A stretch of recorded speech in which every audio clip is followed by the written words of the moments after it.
My name's Dan Burdett. I'm an organic dairy farmer from Heifers in West Sussex. We have a 240 cow organic herd here at Cockhaise farm. We used to calve over 12 to 15 weeks. I saw other farmers who had a better lifestyle. About 9 years ago, we decided that we wanted to go the same route, so we decided to try and tighten the block over a period of a few years towards a 6-week block. We're able to calve outside during the better weather. We get less milk fever. We're able to feed standing hay in tighter groups. Calves are born much closer together, so when we group them up, they're closer in age as well. We're able to shut down the parlour for a month to do essential servicing then, and it's really important that during the summer holidays, myself and the team are able to get away for a few weeks, particularly those with kids.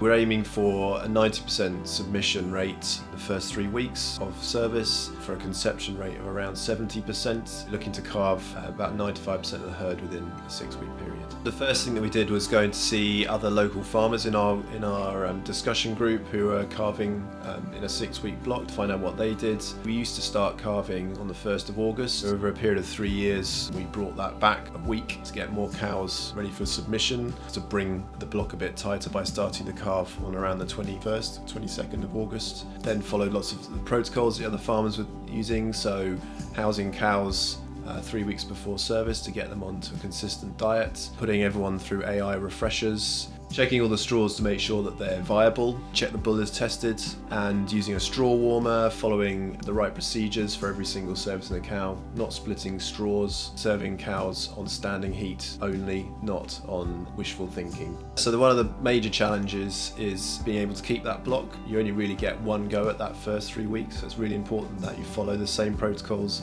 every year that we talked about, so the AI refreshers, making sure that everyone is fully competent, that all the straws work and that the bulls work. We're now moving on to an automated heat detection system, so in the first year we'll run them both side by side, so we'll still be doing 4 checks of 20 minutes a day outside, but as time goes on we'll be able to use the automated heat detection system, and hopefully that will increase our submission rates for cows that are a bit quieter that we haven't picked up in the past.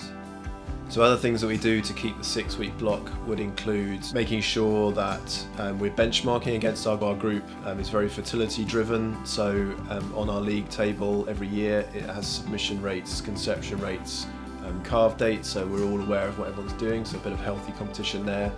Healthy competition within our farm, so the people who are serving the cows, and between the 2 farms, so the other farm that we run. It's really important that the person who's serving the cows is able to have the time to be able to do that, so I make sure that there's always someone who's able to take the slack on some of the routine jobs to enable the person who's serving to have the right amount of time to do the job properly.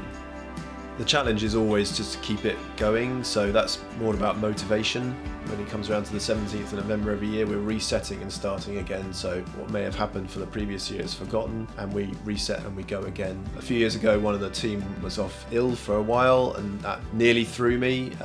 We managed to scrape through it, but I learned from that it's really important to make sure we've got the right resources available.